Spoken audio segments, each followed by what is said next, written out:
Angel, how's life? Are you happy? Did you miss me? Good, thank you. Likewise. Is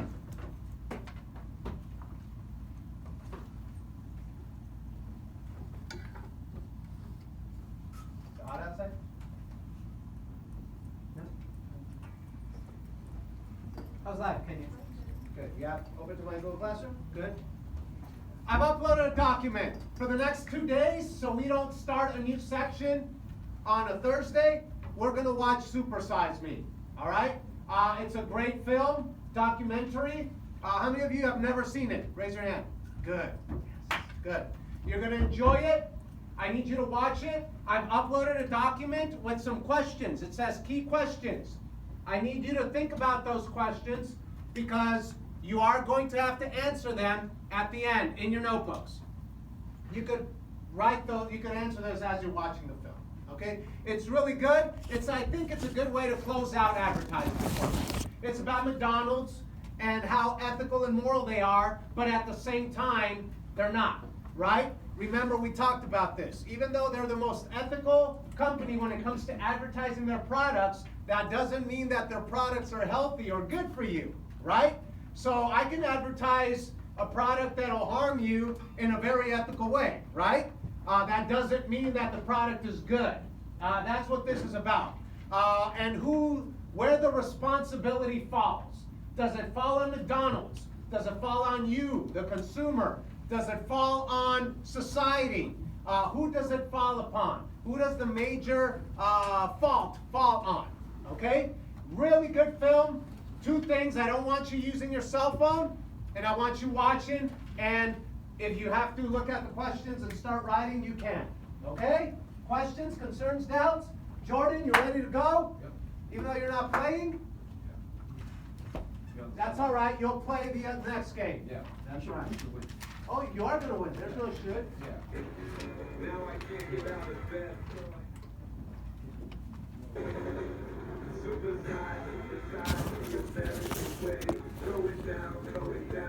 Once again, McDonald's had to get rid of the supersized meals because of this movie.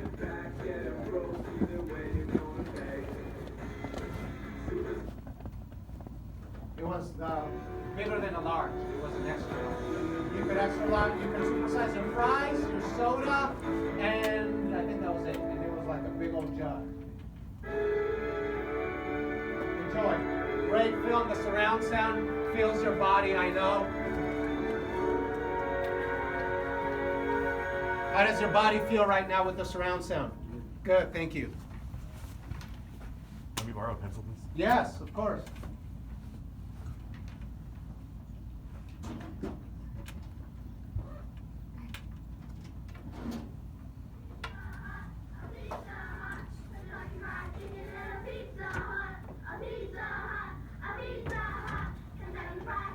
Oh, those are big kids.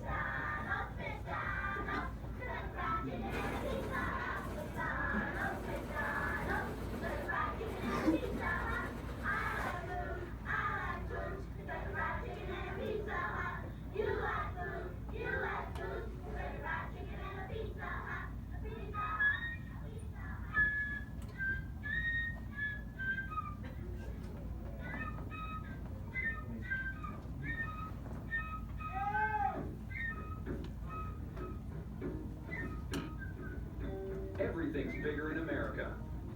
We've got the biggest cars, the biggest houses, the biggest companies, the biggest food, and finally, the biggest people. America has now become the fattest nation in the world. Congratulations. Nearly 100 million Americans are today either overweight or obese. That's more than 60% of all U.S. adults. Since 1980, the total number of overweight and obese Americans has doubled, with twice as many overweight children and 3 times as many overweight adolescents.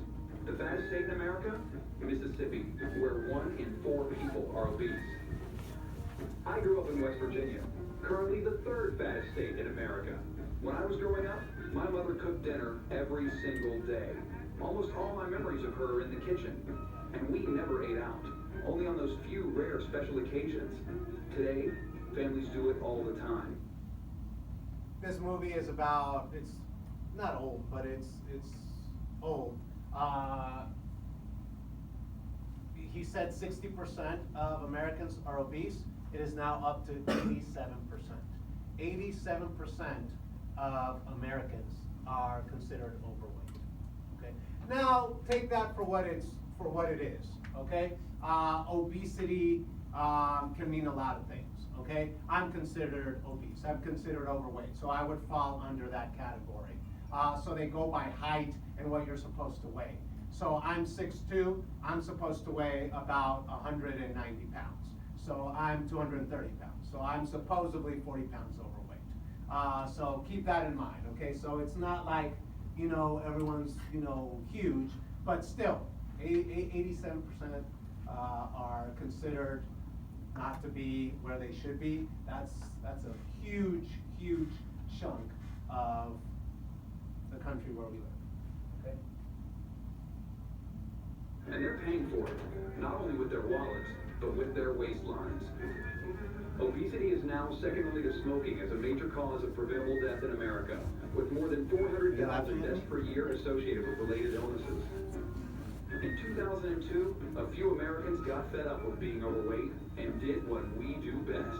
They sued the bastards, taking aim at the fast food companies and blaming them for their obesity and illnesses. A lawsuit was filed in New York on behalf of two teenage girls. One who was 14 years old, 4'10", and 170 pounds. The other, 19 years old, 5'6", and 270 pounds. The unthinkable had suddenly become reality. People were suing the Golden Arches for selling them food that most of us know isn't good for you to begin with. Yet each day, 1 in 4 Americans visits a fast food restaurant. And this hunger for fast food isn't just in America. It's happening on a global basis. McDonald's alone operates more than 30,000 joints in over 100 countries on 6 continents and feeds more than 46 million people worldwide every day. That's more than the entire population of Spain. In the United States alone, McDonald's accounts for 43% of the total fast food market. They're everywhere. Walmarts, airports, rest stops, gas stations, train stations, shopping malls, department stores, amusement parks, even hospitals. That's right, hospitals. At least you're close when the coronary kicks in. Lawyers for McDonald's call the suits frivolous, stating that the dangers of its food are universally known, and that these kids can't show that their weight problems and health woes were caused solely by their McDiets.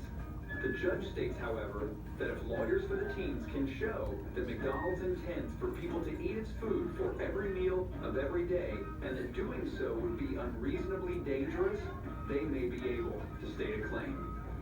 Are the food companies solely to blame for this epidemic? Where does personal responsibility stop and corporate responsibility begin? Is fast food really that bad for you? I mean, what would happen if I ate nothing but McDonald's for 30 days straight? Would I suddenly be on the fast track to becoming an obese American? Would it be unreasonably dangerous? Let's find out. I'm ready. Supersize me.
Serious medical supervision.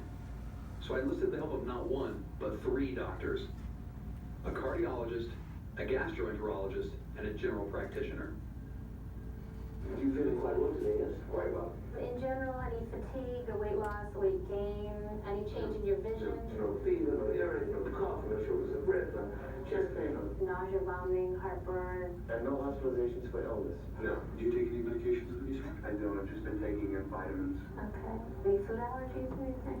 No, there's no heart disease or diabetes or blood pressure or cancer in the immediate family. My grandfather's had a couple open heart surgeries. Mm-hmm. 1 out of 4 grandparents is dead. Yeah. Good genes. That's the important thing. Any alcohol use? Now, none. You don't smoke. I used to, but I don't. Any drug use at all? Not for a long time. Mm-hmm. Are you sexually active at present? Yes. A girlfriend? Yes. Is there anything we didn't cover? Is there anything else you need to tell me? I don't think so. Patient is embarking on a 1-month McDonald's binge. Very good. You might have something called white coat syndrome, which is 140 over about 95. 130 over 105. 120 or 80? That's what it is? Mm-hmm. Other guys are stressing me out. You're much more relaxed. I tend to do that to my patients. See? Swallow these. Your reflexes are perfect. Good. That counts. Normal. Everything looks pretty normal here. Good. We'll skip checking for hernias. We're going to do a rectal exam. I'd like to be more thorough than that. And I like doctors to be thorough. You're going to go downstairs, get your bloods drawn. So the reason that you're fasting, since your cholesterol and glucose number is fasting. So if you had like a bacon, egg, and cheese, your cholesterol would be way high. If you had an orange juice, your glucose would be really high. 3 down. Your blood tests are excellent. Okay, you're starting off with a total cholesterol of 168, which is less than 200, and it's really superb. Your blood level's fine, your iron level is good as well. You have no evidence of diabetes. Your fasting blood sugar is very low. The other thing that we looked at were all your electrolytes in terms of the salts in your blood, your kidney function, your liver function. They were all perfect. Your triglycerides, which is your building blocks of fat, basically from what you acquire from eating fat, is 43, which is low, which is good. Your general health, you're outstanding. Great. Your urinalysis is great. So you're starting off terrific. I think the worst case scenario is that you increase your triglycerides and your cholesterol level, and if you have any heart disease in the family or any underlying heart disease, you're putting your heart at risk. I expect to see an increase in your triglycerides because that can be affected. You're at 87 now, and I think that will change. And I think that's the only thing that will change. Out of everything. Out of everything. I mean, there might be some minor variations, but the body is extremely adaptable. And the kidneys will handle any extra salt that you're taking in, and your liver will be able to metabolize additional fats. As far as you gaining weight, you probably will. As far as your cholesterol going up, you probably will. As far as you feeling miserable, maybe, I don't know. Unless you start cheating and just order the salads. I also went to a fancy New York wellness center to meet a registered dietitian who would help track my progress. Okay, let's start with getting your height and weight. I'm 6'2". Mm-hmm. I weigh about 185. For your height, this is a healthy weight. I can tell you that right now. Your BMI, which is the body mass index, is within normal limits, which means you're not obese. You're actually at the correct weight. Okay, so what I should do is I should keep it sort of a checklist of the things that I eat for breakfast, lunch, and dinner. Keep a food log. Your calorie needs are going to be averaging about 2,500 calories a day. As far as fat goes, for 2,500 calories, you're going to want about 80 grams of total fat in a day. The saturated fat, which is a component of total fat, you want to have less than 25 grams a day. Don't try to overindulge too much. Yeah. Good luck, Morgan. Thank you. Hi there. Hi, I'm Eric Raleigh, our exercise physiologist. Great. The official weight is 185.5. We'll go through the cardiovascular assessment, and then I'll be able to calculate how much oxygen your muscles can utilize, and that's also an indicator of the type of condition your cardiovascular system is in. All right. Good work. And then use these skin fold calipers to estimate your body density. You're 11% body fat. That's great. We're going to measure your flexibility of your hamstrings, your hips, and your lower back. Good, good. Very nice. 38 centimeters was your best. There's a basic, old school test for muscular strength and endurance. 36, good job. You're above average fitness for your age group. Definitely, I'd say. Okay. Yeah. So you're at a good spot right now. More than 60% of Americans get no form of exercise. So for the next 30 days, neither will I. But I'll still have to walk. How much does the average American walk a day? There's reason to believe we have these pedometers that we put on people, step counters. You could very roughly estimate that about 2,000 steps, because 2,000 would make a mile. And we know that people that work in office settings, who drive a car to and from work, or take an elevator up to their office, may take as much as 2,500 or 3,000 steps in their entire day. If you wanted to feel physically like a lot of Americans do, then you'd kind of limit yourself to about 5,000 steps a day. Us New Yorkers, we walk everywhere. We walk to work, to the park, to the store. Most of us don't even own cars. The average New Yorker will walk 4 to 5 miles a day. A day? That's a lot of walking. I'll also have the blessing of being close to a food source almost everywhere I go. I walk past 3 Golden Arches just on my way to the office. 3 in just over a mile. There are more Mickey D's in Manhattan than anywhere else in the world. This tiny little island is less than 13 miles long by 2 miles wide, 22.4 square miles. And packed into that area are 83 McDonald's, nearly 4 per square mile. There are twice as many Mac Shacks as there are Burger Kings, and there are more McDonald's than KFC, Wendy's, Popeyes, and Taco Bell combined. That's a lot of burger. I know he's going to do it for a month, but I think after a week he's going to be really irritated. I think it's going to affect our relationship. You are a vegan chef. Yes, I'm a vegan chef. I just don't know if I can. Of course I will. I'll sit next to him while he eats McDonald's. Of course I will. I'm just going to be rolling my eyes the whole time.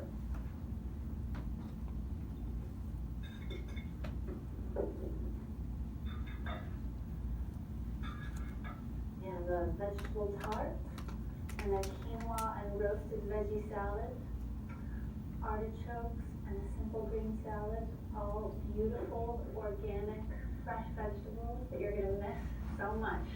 What am I going to have that's organic? In the next month, nothing. You're only going to have genetically modified potatoes. I'm going to use as many vegetables as I can today. There's plenty here for you. That's really good. It's good, right? Mhm. Thanks. Have they improved their cookies in the last 10 years? Because the last time I had them, they were like little hockey pucks. I don't know. We'll see.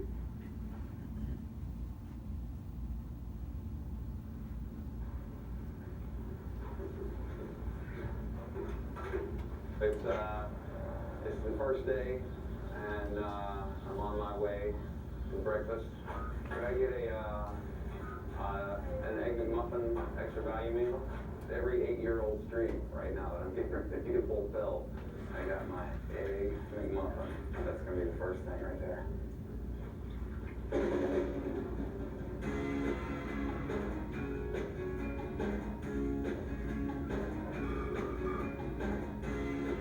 This McDonald's delivers for free. All I did today was leave my apartment, walk down the stairs, and walk to the McDonald's. 1,272 steps. So we gotta go to the corner. We gotta get a cab. The cabs are gonna add up in this thing. I can tell already. I got my scorecard, and in here I had 1 egg McMuffin. I had 1 sausage biscuit. Do you eat fast food? Once in a while. Yeah? Once in a while. How often?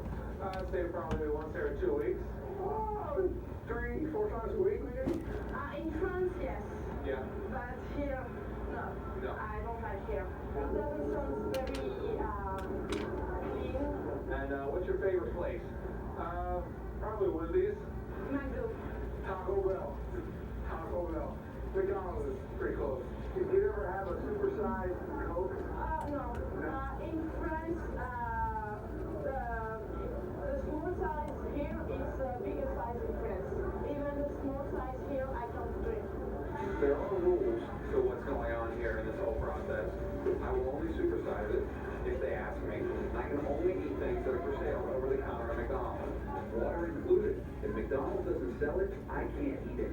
I have to have everything on the menu at least once over the next 30 days, and I have to have 3 squares a day. Breakfast, lunch, and dinner. No excuses. Oh, I love Big Macs. See, this is probably the first time in a long time that I've actually seen a Big Mac that looks like the picture. That actually almost looks like the picture. Look at that. Big Macs never look this good. You gotta come to Chinatown with a good Big Mac.